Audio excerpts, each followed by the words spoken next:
kapan sih biasa tuh kamu itu kan dah? Jauh? Iya. Ada menentu. Biasa batapa tugas sama dia nih. Wali. Ada kayak wilayah koordinasi. Hendak tuai. Jika kebetulan ya tori ini daripada Mudah tuh. main ke sini. Ya udah main. Ya udah main. Apa roh? Mencari alumni, undang-undang penyiaran. Undang-undang penyiaran kan tadi? Sama P3 apa? Tugas bes. Pedoman perilaku standar program siaran. Ya dong cara orang nak karena lembaga. Tapi kan penentuan kayak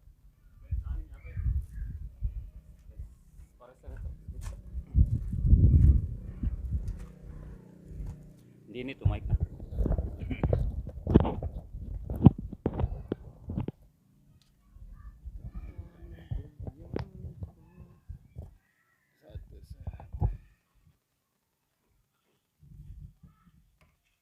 Geser deh.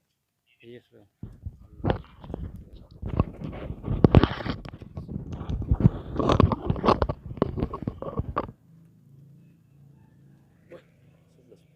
Meningkat penonton dia.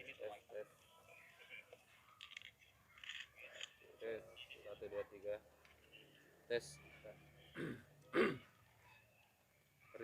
delay itu kalau Facebook berapa detik kalau salah. Mana suara nare? Iya. Bagus itu.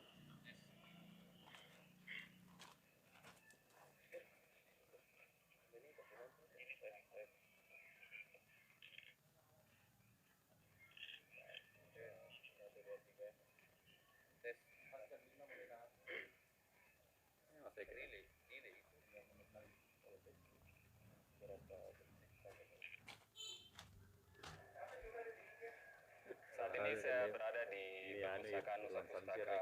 Irwan. Kayak begitu di teman SMA aku Iwan.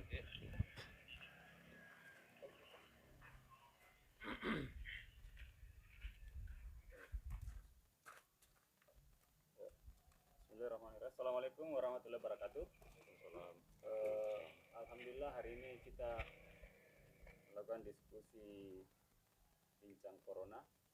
Kemarin Kak Adiarwan dia posting bahwa bincang corona itu kependekannya ini baca. Jadi saya tanggapi itu cocoklogi yang cocok. Terima kasih buat Kak Adiarwan atas apa namanya cocoklogi yang bermanfaat. Itu yang kemarin waktu hari pertama apa ya saya tulis saja bincang corona ternyata cocok. Makanya kita geser ke depan tempat duduknya supaya kelihatan bacanya. Sekarang hadir di halaman Nusa Pustaka. Di sebelah sana ada Pak Urwa, salah satu anggota Komisi Penyiaran Indonesia Daerah Sulawesi Barat. Dan di tengah ada Saudara Irwan, kalau nama Facebooknya itu Irwan Fals. Beliau adalah kontributor Metro TV.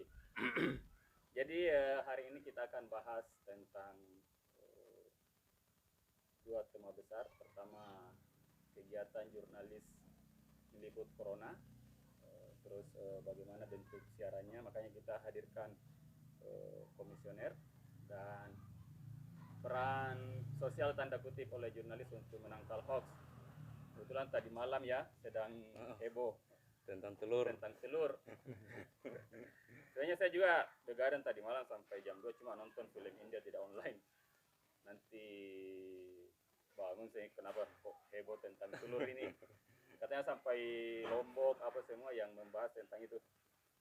Ya, pertama buat Saudara Irwan Fals. Ini sebagai wartawan ini kan sudah hampir 1 bulan ya. 2 bulanan. Ya, 2 bulan tentang persoalan corona ini, dan mungkin bisa diceritakan nanti pengalaman mungkin ada liputan pertama yang mengenai yang temanya corona dari Sulawesi Barat, dan paling penting juga ini kan sekarang kan dianjurkan untuk kerja di rumah. Nah ini kita wartawan bisa nggak kerja di rumah kira-kira misalnya untuk mendapat informasi apa. Nah, kayaknya tidak bisa karena ya memang harus langsung ke lapangan. Nah, masalahnya kalau langsung ke lapangan ini ya Kita manusia biasa. kok jurnalis itu meskipun dilindungi oleh undang-undang pers tapi terhadap corona ya Tetap sama. tetap sama. Jadi itu bagaimana prosedurnya? Mungkin nanti bisa disampaikan ke teman-teman yang menyaksikan siaran ini bahwa ya kerja-kerja jurnalis ya ada juga SOP-nya, terus bagaimana protokolnya. Nanti dari hasil siaran baik yang dibuat atau dilakukan diliput oleh teman-teman jurnalis selama ini oleh Pak Urah, bagaimana melihat di televisi, apakah ada yang sampai melewati batas atau yang terlalu berita untuk berlebih-lebihan yang bisa jadi membuat pemirsa itu jadi panik. Jadi nanti itu bisa kami minta pendapatnya. Silakan Pak Irwan. Baik, terima kasih atas kesempatan ini. Untuk saya pribadi, ini anjuran pemerintah sekarang kan yang terakhir kan physical distancing, bahwa kita dianjurkan untuk bekerja di rumah saja. Ya. Tapi di sisi lain, selain tenaga medis dan lain-lain yang terlibat dalam penanganan ini, jurnalis juga terlibat dalam kaitannya dengan penanganan kasus ini. Yakni kita juga terjun ke lapangan, terlibat dengan tenaga kesehatan dan lain. Makanya saya dan teman-teman, apalagi teman-teman pendatang baru itu selalu saya anjurkan untuk melengkapi diri. Contoh minimal ada masker, ada hand sanitizer, dan senantiasa cuci tangan dan menjaga jarak sejauh mungkin dari objek liputan. Meskipun Majene hingga kini belum ada dibilang kasus positif, tapi kita patut menjaga diri, apalagi masa inkubasi dari coronavirus ini sampai 14 hari. Kemudian kita setiap hari berinteraksi dengan orang lain. Kemudian untuk tentang liputan kan awalnya kan lebih dikenal dengan corona, virus corona, tapi belakangan ketika pandemi berubah menjadi COVID-19 atau COVID-19 yang sebenarnya itu singkatan dari coronavirus disease. Jadi awal saya liputan tentang ini tuh pada saat jadi kan ini kan kasusnya sejak akhir 2019. Jadi mulai ada liputan di Sulbar itu, kalau tidak saya mungkin saya yang pertama kali untuk liputan televisi di Metro TV sendiri itu tentang liputan itu adalah seorang mahasiswi kedokteran asal Majene tiba di kampung halaman. Dia kuliah di Guilin Medical University. Jadi jarak dari Wuhan ke tempat kuliah itu sekitar 800 km. Meskipun jauh, tapi ini tetap perlu diwaspadai. Makanya pada saat liputan saya berupaya untuk bagaimana supaya narasumber ini mau dan menceritakan seperti apa kondisi di sana, dan saya lebih ke liputannya itu lebih kepada harapan terhadap pemerintah dari kepulangannya ini ke sini. Makanya pada saat liputan kami mendapat informasi bahwa ini anak pulang atas inisiatif sendiri, tapi sebelumnya telah berkoordinasi dengan KJRI setempat atau konsulat jenderal setempat. Jadi di provinsi di Cina itu. Di Cina itu. Kemudian dari situ dia disarankan untuk pulang karena kondisi tidak stabil. Yang diisolasi, yang di lockdown pemerintah Cina kan Wuhannya. Dia tidak masukan karena apalagi pada saat meledak ini virus wabah, dia sedang berada di Beijing liburan. Jadi setelah berkoordinasi dia pulang. Makanya saya tanya, ternyata dia pulang ke sini pertama kali diperiksa di bandara di sana di Cina, kemudian transit di Hong Kong diperiksa lagi, transit di Jakarta diperiksa lagi, di Makassar sudah tidak diperiksa karena sudah penerbangan domestik, kemudian tiba di Majene. Jadi di situ saya tekankan bahwa jangan sampai dari berita saya ini jangan sampai ini anak jadi dikucilkan dan lain-lain. Tapi yang jelas saya pastikan bahwa ini anak tidak kemana-mana. Kemudian makanya Majene itu sekarang kan jumlahnya kalau tidak salah itu data terakhir 73 orang yang ODP atau orang dalam pemantauan.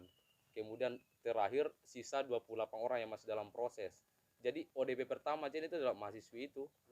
Dan selesai masa anunya setelah diperiksa setiap hari itu puskesmas setempat kan. Itu di mana domisilinya? Dia di Rangas Majene. Jadi untuk lebih 5 kilo dari pusat kota ya? Iya 5 kilo.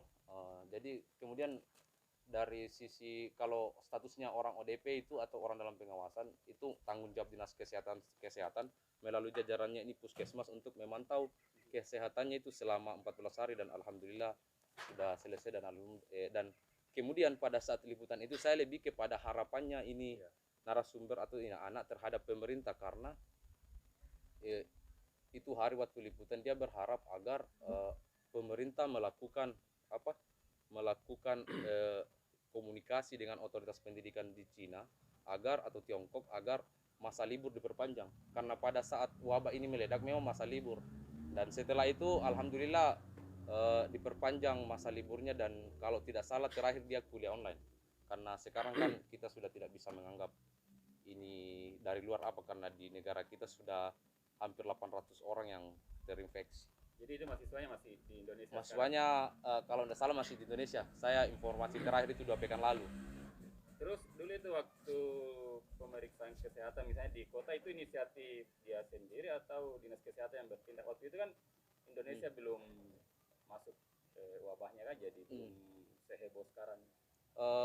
Informasi yang kami peroleh tiba subuh di Majene, kemudian dinas kesehatan melalui puskesmasnya kebetulan dekat juga dan sudah sudah tayang berita awalnya, diketahui juga mungkin kerja mereka juga sehingga mengetahui bahwa akan ada mahasiswa kedokteran dari Cina, makanya langsung hari itu juga dilakukan pemeriksaan kesehatan dan dipantau selama 14 hari. Jadi sebagai jurnalis sendiri bagaimana waktu apakah wawancara biasa atau sudah mulai jaga jarak? Saya sendiri pada saat itu sudah jaga jarak tapi menghindari jangan sampai dinilai tuh maksudnya ini sangat sensitif makanya saya menjaga jarak tapi tidak mau ketahuan begitu karena kita juga menjaga mental narasumber jangan sampai kan ini kan berita sensitif jangan sampai berita saya muncul kemudian dibully atau dijauhi makanya pola pemberitaanku itu lebih kepada harapan dari mahasiswi ini akibat dari kejadian ini makanya pada saat kebetulan kan saya paling suka share berita saya yang tayang di Metro TV ke sosmed selain untuk kayak dibikin portofolio kemudian sebagai kenang-kenangan juga kan setiap tahun Facebook akan mengingatkan bahwa saya pernah liputan ini dan lain-lain. Jadi makanya setelah saya upload di Facebook beritanya lumayan viral kalau di skala Majene tapi arah komentarnya orang dan arah sharingnya ini informasi dia lebih kepada bahwa ternyata Majene punya aset dia dapat beasiswa dari Cina dan kedokteran lagi pada kan di sisi lain kan Majene selalu kekurangan dokter. Terakhir sebelum saya serahkan ke Urwe, standar atau protokol liputan dulu dengan sekarang beda nggak waktu Wuhan itu dengan sekarang? Apakah sekarang lebih khawatir atau bagaimana? Jadi kita ini kan jurnalis kan sama halnya tenaga kesehatan mereka juga manusia biasa tapi tidak bisa dipungkiri harus terlibat di dalam itu. Kita manusia biasa tambah-tambah parno. Saya yang sebelumnya mungkin kurang bersih jadi sekarang bawa hand sanitizer kemudian masker selalu ada standby di tas kemudian baju yang saya pakai pada saat keluar liputan pasti sampai di rumah dicuci karena ya ada juga baiknya kita ikut serta menyukseskan pola hidup bersih dan sehatnya dinas kesehatan. Berikutnya Pak Urwe bagaimana ini kan sudah hampir 24 jamnya dan semua media khususnya yang dipantau ini komisi radio sama televisi itu menyiarkan tentang hal ini.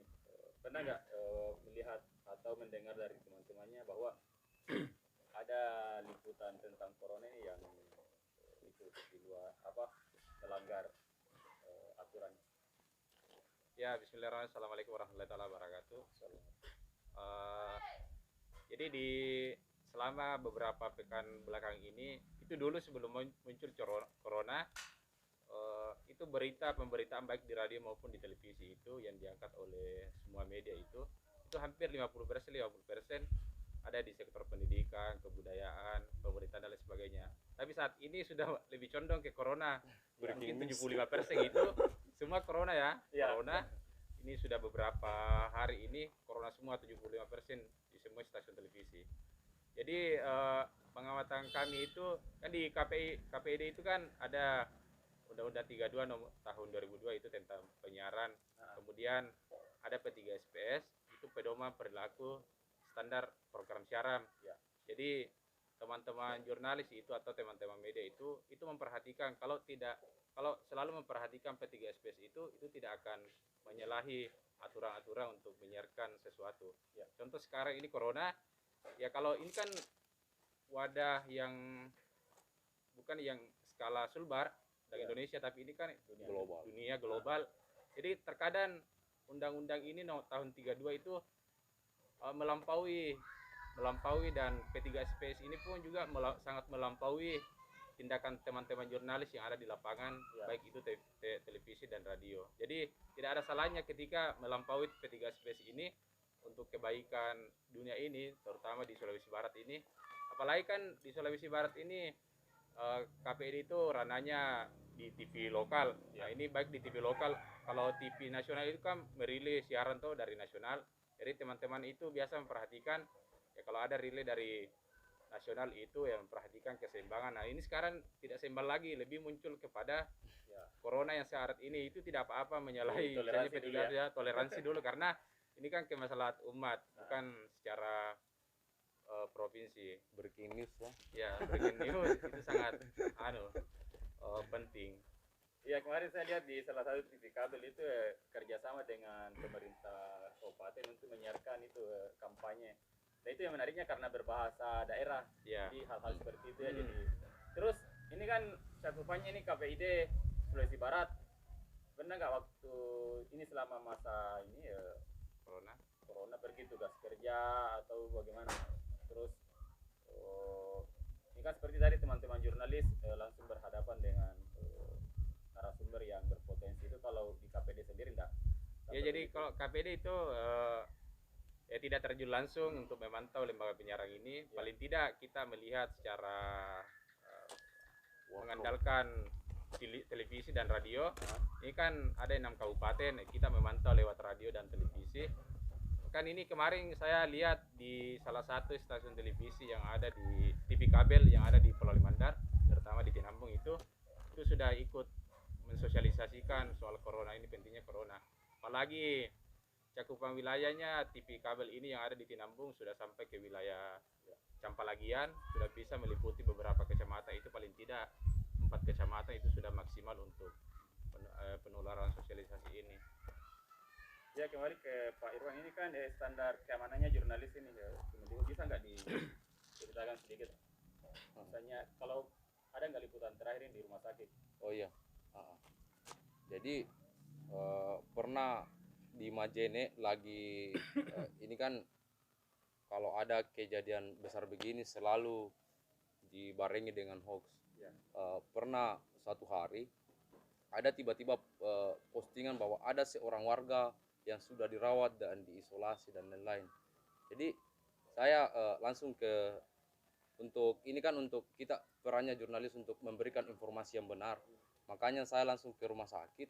Kemudian ternyata memang ada seorang pasien yang bekerja di Makassar itu yang memang, tapi itu kan sebenarnya dia masih belum suspek apalagi kan. Yeah. Tapi kita kan jadi parno sendiri, akhirnya kita harus hati-hati. Makanya saya bilangi ada 3 teman itu, saya, Indra RCTI dan ada Andriani TVRI. Makanya ini kan mereka sebenarnya punya masker, tapi untuk mengantisipasi jangan sampai mereka lupa sebagai yang lebih dulu dari mereka, makanya saya bawakan masker, saya bawa hand sanitizer. Jadi saya juga bilang bahwa supaya kita lumayan jauh dan mengambil gambar dari situ. Makanya pada saat masuk rumah sakit, masuk ke lingkungan rumah sakit, kita sudah bersihkan tangan, alat, kemudian pakai masker.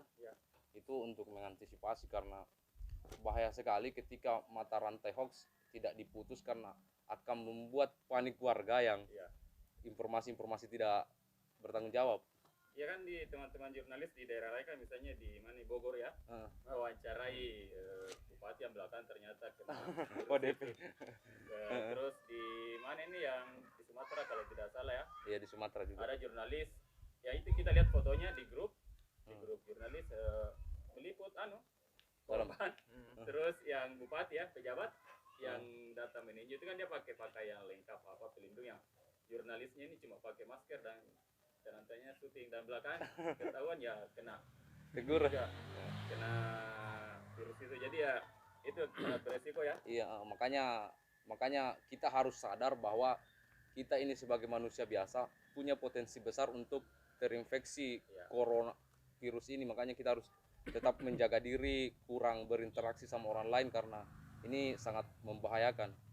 Dan ini kan saya biasa bilang sama anak-anak, saya lebih mending liputan gempa daripada liputan ini, karena kalau gempa kan waktu di Mamasa kan ketika kita di tengah lapangan kan kita sudah merasa aman, tapi ini sama sekali kita tidak tahu mau bikin apa karena ini kayak makhluk gaib.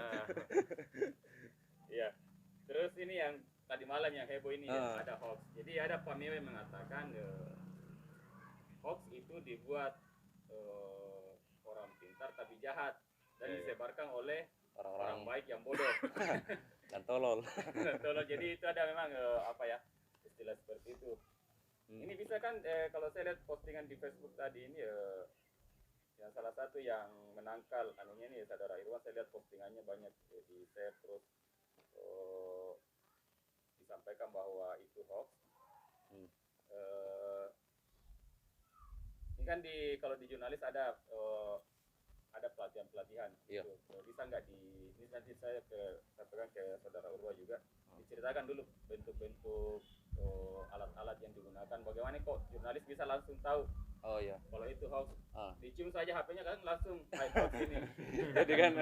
jadi kan kebetulan gabungnya di aliansi jurnalis independen yang kakak sendiri sebagai ketuanya, di organisasi profesi ini kita selalu ada kayak misi peningkatan SDM, maksudnya salah satunya itu melalui bagaimana cara mendeteksi hoax, dan kalau tidak salah saya sudah 2 kali ikut pelatihannya yang Google News gitu.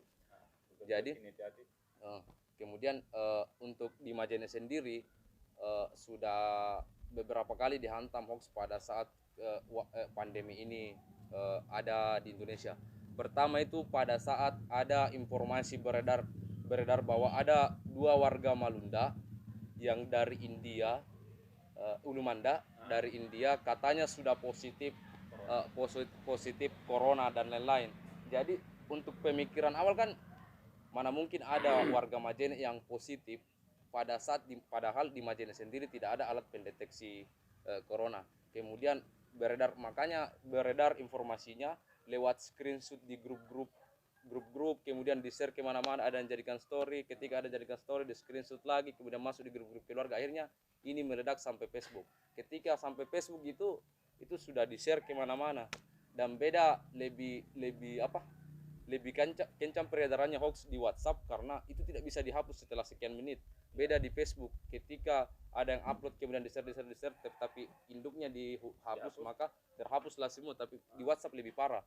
Makanya itu hari kami langsung berkoordinasi dengan ini kan ceritanya statusnya orang dalam pemantauan atau ODP karena dia baru saja tiba dari daerah yang terinfeksi COVID-19. Makanya saya langsung temui Dr. Rahmat, yakni Kepala Dinas Kesehatan, untuk menanyakan langsung atau konfirmasi langsung seperti apa sih kejadiannya. Makanya pada saat itu meskipun saya tetap kirim beritanya ke kantor, tapi belum rezeki tidak tayang, tapi video lengkapnya pada saat wawancara itu saya upload ke YouTube, kemudian share ke page sosmed, karena kita ini pekerja di bidang informasi. Setiap ada informasi beredar, teman-teman orang di sekeliling atau yang kenal kita itu pasti tanya ke saya dulu. Makanya itu menjadi beban moral tersendiri untuk mencari informasi sebenarnya. Makanya belakangan yang parah kan yang juga yang telur, bagaimana tadi malam ya telur ini? Jadi tunggu dulu. Kemudian makanya saya inisiasi di Majene sendiri bikin grup antara call center tim gugus tugas penanganan COVID-19 dengan Kepala Dinas Kesehatan, ada Kepala BPBD sebagai ketua tim gugus, kemudian ada juga Direktur Rumah Sakit, kemudian untuk beberapa wartawan. Jadi setiap ada informasi kami share masuk untuk supaya dilakukan segera klarifikasi seperti apa sih cerita sebenarnya, kemudian untuk update data terkini. Kemudian terakhir tadi malam, kebetulan kan saya punya grup di Majene, namanya Majene Info, grup WhatsApp. Ya. Tiba-tiba ada masuk informasi screenshot story-nya seseorang, kemudian di situ mengatakan bahwa ada, pada intinya bilang bahwa ada anak yang baru saja lahir, tiba-tiba langsung bisa bicara dan mengatakan bahwa malam ini cari telur ayam kampung lalu rebus karena itu bisa menangkal corona. Percaya atau tidak silakan, tapi ini begini. Jadi itu kan makanya kita dituntut, jurnalis atau pada umumnya harusnya sebenarnya kita dituntut untuk skeptis terhadap informasi karena bahaya sekali. Jadi makanya saya langsung Buat status. informasi pertama saya kayak riset dikit-dikit karena kita juga tidak bisa langsung bilang hoax kalau belum kan. Makanya informasi pertama bahwa kejadiannya di Wajo. Terus postingan kedua masuk di Majene Info bilang tapi itu kan grup bukan untuk menyebar hoax, tapi dijadikan tempat konfirmasi karena ada beberapa kalangan dalam grup, jurnalis, ada Polres, ada Kodim, ada Pemda dan lain-lain, ada mahasiswa dan lain, pokoknya segala macam orang dalam. Informasi kedua bahwa itu di Donggala. Akhirnya saya berupaya buka Facebook dan ada yang share video anak-anak yang katanya bisa bicara. Setelah saya cek ternyata itu 1 Juli 2017, makanya saya langsung bilang Pak, bikin status setidaknya memutus mata rantai hoaxnya itu, bilang bahwa lagi heboh Majene bahwa begini, bahwa ada lagi komentar bahwa itu betul kejadiannya di bawah-bawah, betul ada kejadiannya di sini, makanya tambah kabur informasi karena menyebarkan informasi yang katanya akhirnya meledak hoaxnya. Dan alhamdulillah postingan tadi terakhir di share sampai 1076 orang ya, dan mudah-mudahan itu 50% ada yang tersadarkan bahwa jangan mudah menyebarkan informasi yang belum jelas. Jadi ya memang kita di jurnalis itu kami Haji Kota Bandar sudah 2 kali ya mengadakan pelatihan. Itu ada teknik-teknik memang untuk melacak baik video maupun gambar. Jadi seperti tadi informasi yang video itu ya ternyata kejadian videonya itu, pembuatan videonya itu ya 2017. Iya, 2017. Itu dengan sendirinya membantah bahwa hal itu tidak betul. Nah, ini juga ya saya mau tanyakan ke Pak Urwas baik sebagai KPD maupun pegiat literasi. Ini kan salah satu tanda bahwa literasi media harus makin intens dilakukan karena itu tadi. Terus sekarang saya baca di beberapa grup teman-teman maupun status di Facebook itu banyak yang tertipu. Tadi saya waktu tadi pagi mau makan, saya pergi beli telur, itu harganya 5.000 per butir. Biasanya 1,5. Dan saya baru mungkin kayaknya gara-gara ini lalu tuh, dan saya lihat di media sosial ada yang betul-betul masak atau apa. Ya paling tidak ada hikmahnya, itu ada protein dia makan, tapi ya itu bisa memperlihatkan bahwa masyarakat kita itu ya masih sangat mudah terpapar dan dianggapnya itu, saudara Irwan Samsir juga mengatakan bahwa yang tidak punya handphone apa semua itu menganggapnya bahwa pokoknya kalau ada itu di Facebook itu suatu informasi yang sudah betul. Jadi bagaimana ini pendapatnya baik sebagai komisioner maupun pegiat literasi bahwa ya literasi media bagaimana ini di masyarakat kita? Ya, ini kekurangan kita itu terutama di masyarakat itu kekurangan pengetahuan untuk melacak sebuah informasi yang baik, yang layak dikonsumsi. Itu terutama yang beredarnya ya, konsumsi pertama itu masyarakat sekarang itu terutama di Pulau Limandar itu kalau sudah ada beredar di Facebook, baik orang yang tidak punya Facebook ketika mendengar status itu langsung dikonsumsi, dilahap.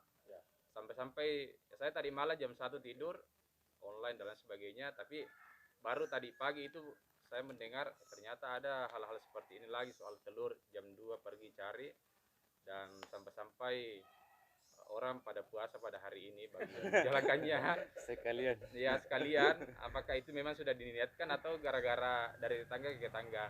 Nah, sepengetahuan saya itu misalnya kalau di KPI itu kan, saya kan di Sulawesi Barat, kita punya prosedur dari pusat itu, kita tidak boleh mengirim sebuah berita itu ketika misalnya ini hoax atau tidak, ketika tidak ada perintah dari pusat. Jadi di KPI pusat itu kerjasama dengan Kementerian Kominfo, dia punya aplikasi itu sistem Iya. siaran jaringan itu kalau kita di Sulbar itu sistem siaran jaringan itu melacak siaran-siaran lokal. Ketika dia tidak menayangkan konten lokal 10% itu akan didorong dan mungkin akan diberikan sanksi. Nah, setidaknya untuk tahun 2020 ini bukan lagi 10% untuk mengangkat sebuah konten lokal, Ya. itu harus 50% karena konten lokal lebih efektif dan produktif untuk didapatkan oleh masyarakat Sulawesi Barat. Nah, persoalan literasi media itu ini kekurangan kita. Kalau saya pribadi itu ini kalau mau mengambil sebuah informasi mana diambil radio atau televisi, saya mengambil radio. Kalau di televisi kan itu terkadang orang banyak editan-editan ini dan lain sebagainya, itu sangat sulit untuk dibenarkan atau disalahkan. Kalau radio itu ini misalnya salah satu radio di Pulau Lemandar ketika dia bicara langsung pada hari ini itu kan tidak hoax langsung bilang oh pada hari ini ditayangkan dan lain sebagainya. Itu kan apalagi lebih efektif. Kalau beda kalau di televisi banyak editan dan lain sebagainya untuk disiarkan dan dikonsumsi oleh publik. Nah, itu sangat dikhawatirkan dan dirasakan oleh ibu-ibu rumah tangga yang menonton yang tidak secara sehat. Makanya di KPD itu ya ada nonton sehat, siaran sehat, rakyat Indonesia pun juga sehat ketika memilih siaran-siaran yang berkualitas dan menjaga anak-anak kita dari siaran-siaran yang berkualitas itu dan hoax. Ini belum ada yang tanya di Facebook ini. Ya, kembali ke saudara Irwan. Ini kan ya apa ya? Ada himbauan nggak dari pihak kantornya ini untuk hati-hati atau terus ya mungkin meskipun saya kayak Haji bisa dijelaskan nanti bagaimana organisasi profesinya apa namanya menyampaikan teman-teman harus tetap hati-hati dalam liputan. Terima kasih. Untuk di tempat saya kerja sendiri, hampir setiap hari itu diimbau agar kita selalu mengedepankan keselamatan pada saat liputan. Artinya di organisasi sendiri pun begitu, bahwa tidak ada berita seharga nyawa, tapi kita tetap liputan. Jadi jalan satu-satunya adalah kita harus tetap safety pada saat liputan, pakai masker dan menjaga pola hidup sehat. Makanya saya yang sebenarnya tidak pernah makan buah, akhir-akhir ini sering makan buah karena mau tidak mau kita harus tetap liputan, tapi harus tetap jaga kesehatan.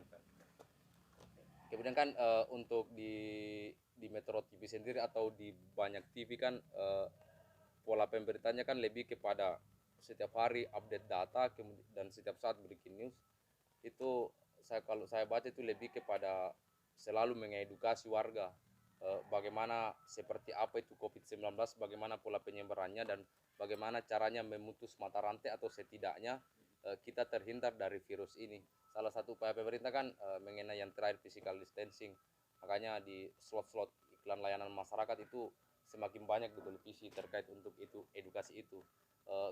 Jadi memang berita tentang COVID-19 ini apalagi di TV berita, contoh Metro TV, TV One, Kompas TV, Ainus TV dan berita satu memang didominasi tentang berita ini karena berita ini punya dia skala global dan sangat penting untuk diberitakan.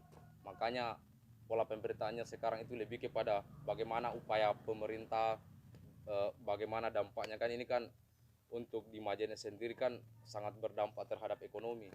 Contoh tempat-tempat wisata sudah ditutup, Tako juga, kemudian pasar malam terakhir, kemudian pasar sepi. Kalau kafe sejauh ini kayaknya belum, tapi sudah ada kafe yang berinisiatif untuk mengurangi jam operasional dan menggunakan sistem itu physical distancing di dalamnya. Kemudian ya Majene cenderung sepi akibat ini. Semoga warga juga tetap mengindahkan dari imbauan pemerintah itu agar setidaknya kalau tidak bisa memutus mata rantai, setidaknya kita menghindari dari terpaparnya dari virus ini. Bahkan salah satu teman saya itu dia sudah dijadwalkan resepsi pernikahan tanggal 1 tapi dibatalkan karena selain menghindari ini, kemudian sesuai dengan maklumat Kapolri untuk menyediakan dulu kegiatan-kegiatan yang eh, berkerumun, karena orang menikah kan dari berbagai dan kita terlibat langsung, jadi dikhawatirkan akan jadi tempat penyebaran virus ini.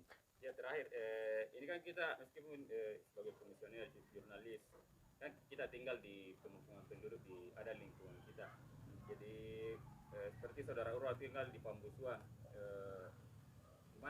ada nggak gerakan-gerakan di desa tempat tinggal untuk merespon hal ini? Demikian juga saudara Irwan, bagaimana di kampungnya? Kan tidak sibuk liputan terus, maksudnya ya Iya. harus mungkin melihat kondisi di belakang rumah tetangganya atau di desanya, menanggapi hal ini. Silakan Pak Urwa.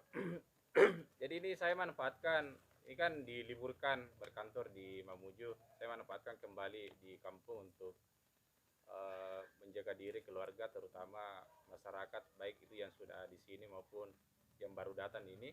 Jadi ini akhir-akhir kemarin ini saya pantau gerakan misalnya di Nusa Pustaka itu sudah ada pemetaan, itu sangat bermanfaat bagi pemerintah desa. Tadi kami sudah melakukan sebuah rapat dan membuat sebuah tim atau satgas untuk cepat tanggap.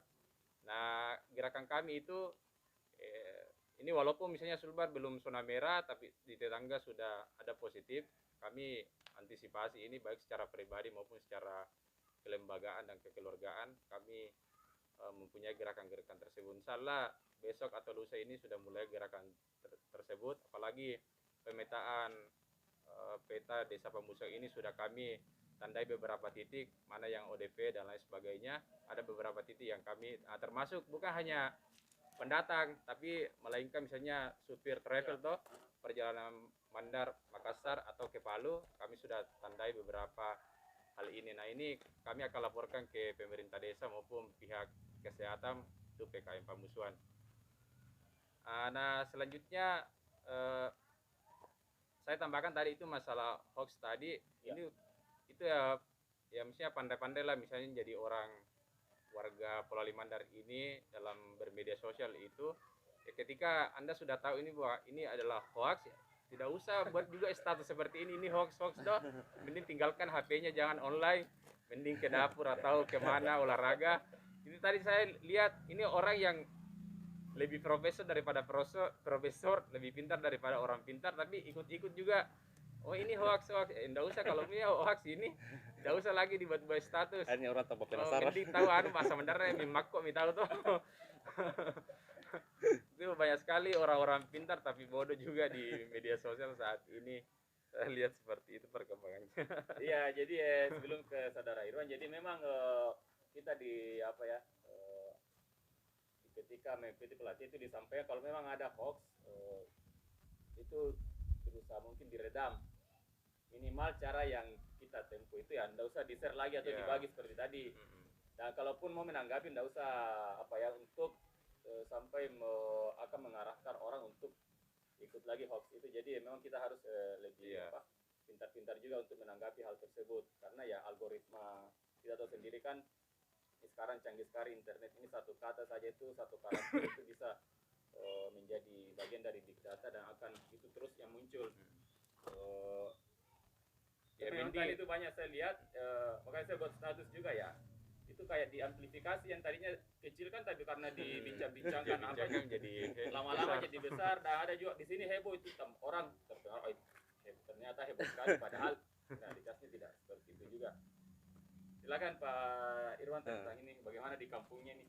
Untuk kampung saya sendiri kan sebenarnya jauh dari, bisa dibilang jauh dari pusat keramaian, tapi warga apalagi kan yang beraktivitas siang hari itu kan pasti berkumpul di depan televisi pada saat jam prime time yang jam 6 sampai jam 10 malam. Jadi di situ kan mereka nonton berita setiap saat, yang apalagi kalau TV-TV yang non berita kan ada setiap jam.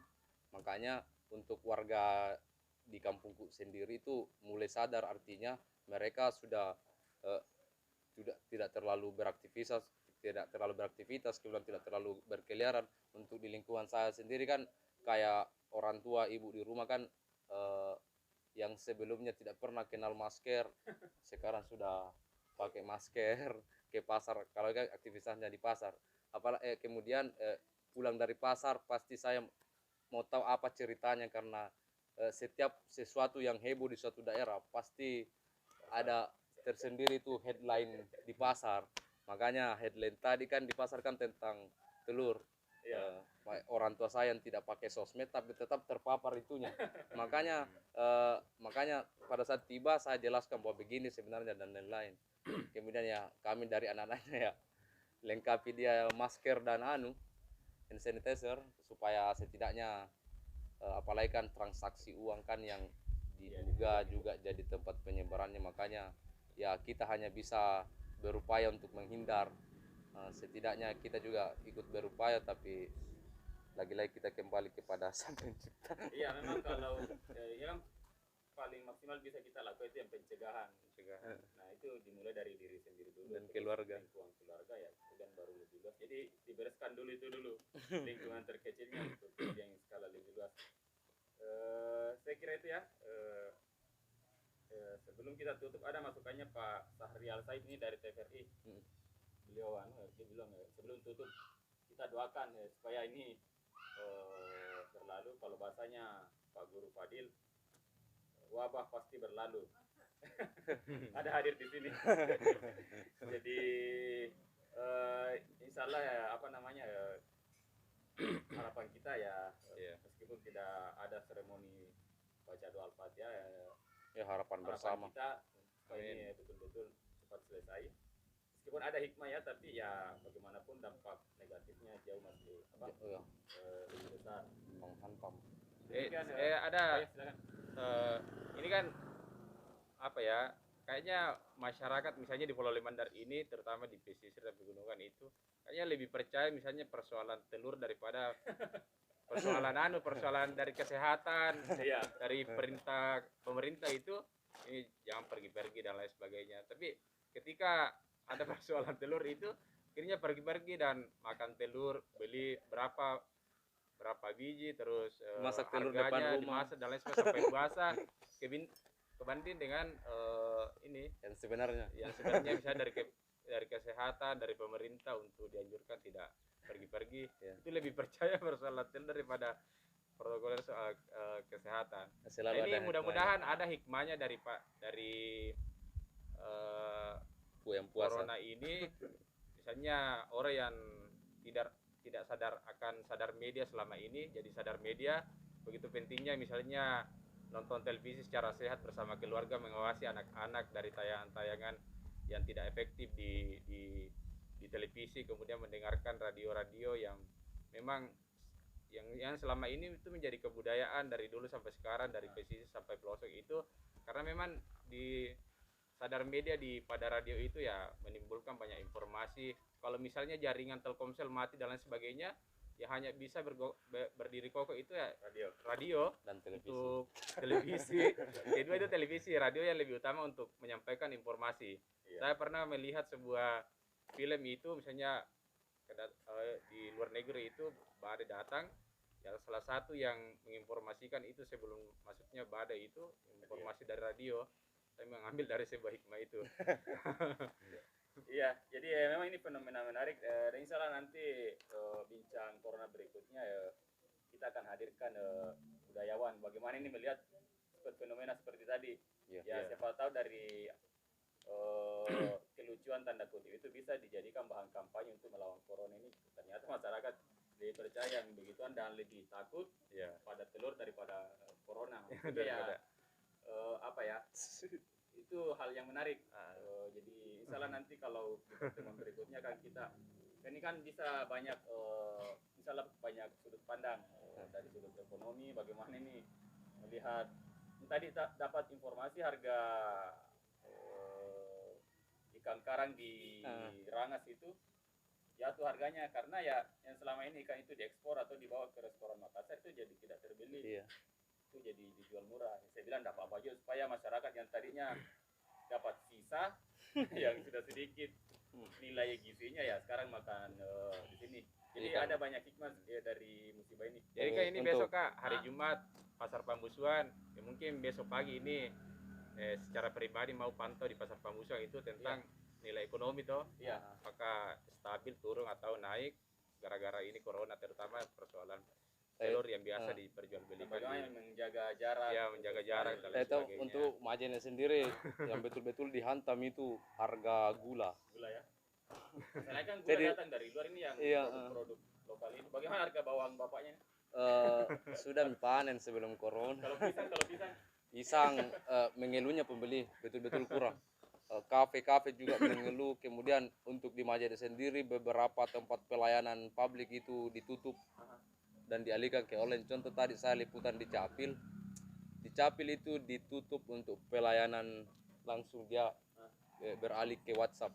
Tapi sebenarnya kalau itu optimal itu lebih bagus lagi untuk Iya. masa depan kan. Sekarang kan serba online. Iya, tadi salah satu hikmahnya itu ya yang tadinya mungkin belum atau gaptek menggunakan teknologi ya ternyata bisa. Dipaksa. Iya, dan sebenarnya itu jauh lebih memudahkan.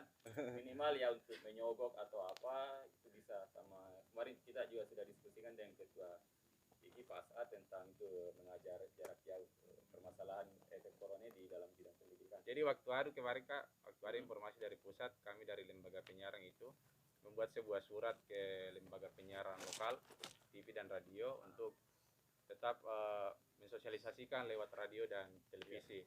Nah, sampai saat ini alhamdulillah kami dapat informasi itu, terutama di Pulau Limandar ini sudah mulai mensosialisasikan lewat jaringan TV kabel.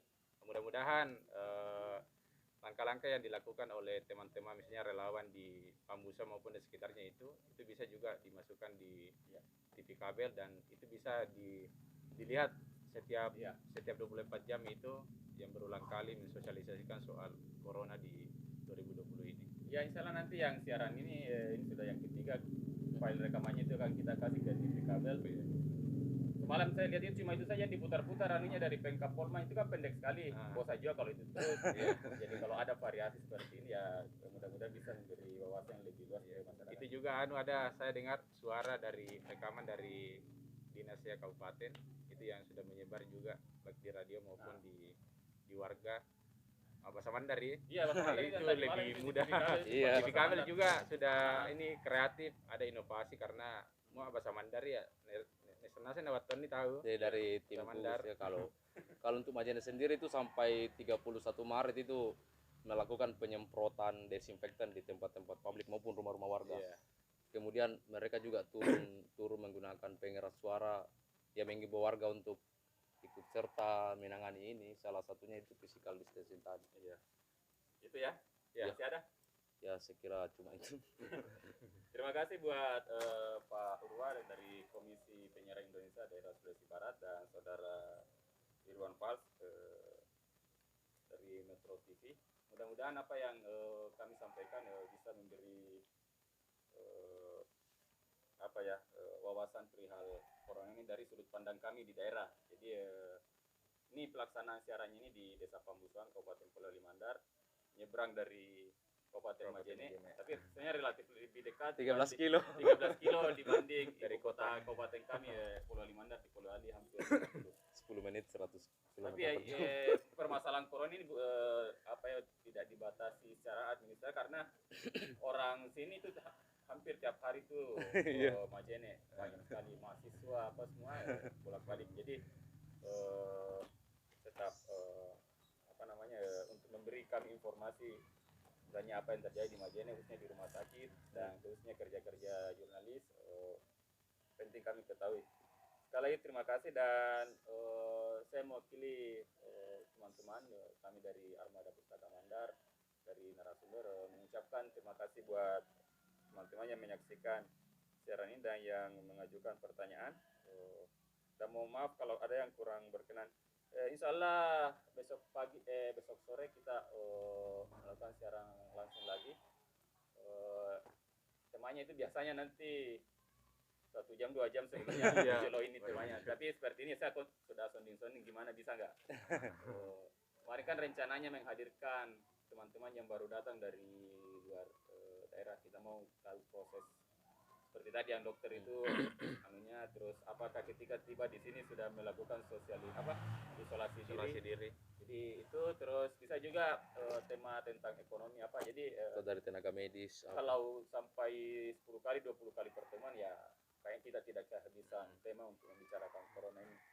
mungkin misalnya besok Kak ada live seperti ini, Ya. misalnya itu misalnya satu pemateri, Ya. kemudian ditambah dua pematerinya itu, mungkin ada video konferensi itu dari salah satu tenaga medis misalnya dari Makassar Kak, atau dari Kalimantan atau Jakarta, teman-teman yang orang Pamusa misalnya kerja di Kalimantan, itu bisa mungkin bagaimana anunya toh?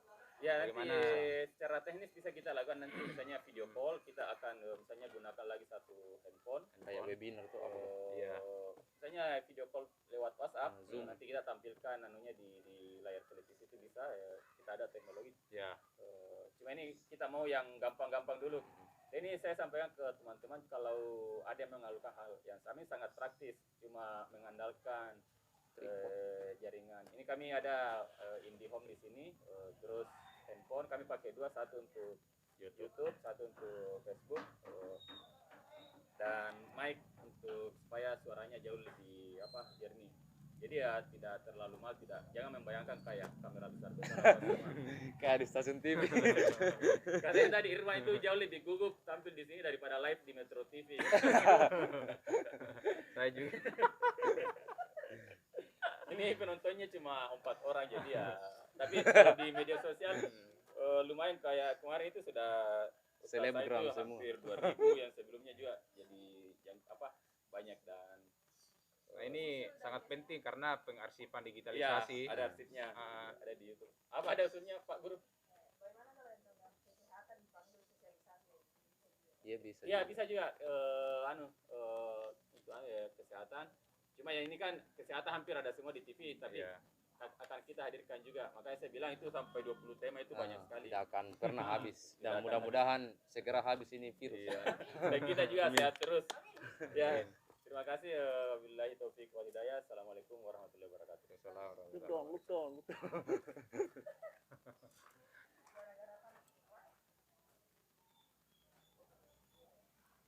Halo, Woi,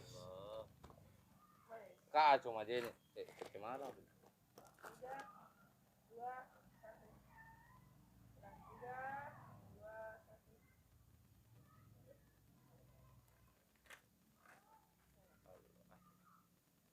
Ya diwongi jam 1 matiin. Nah, saya sebenarnya mau mak tidur tapi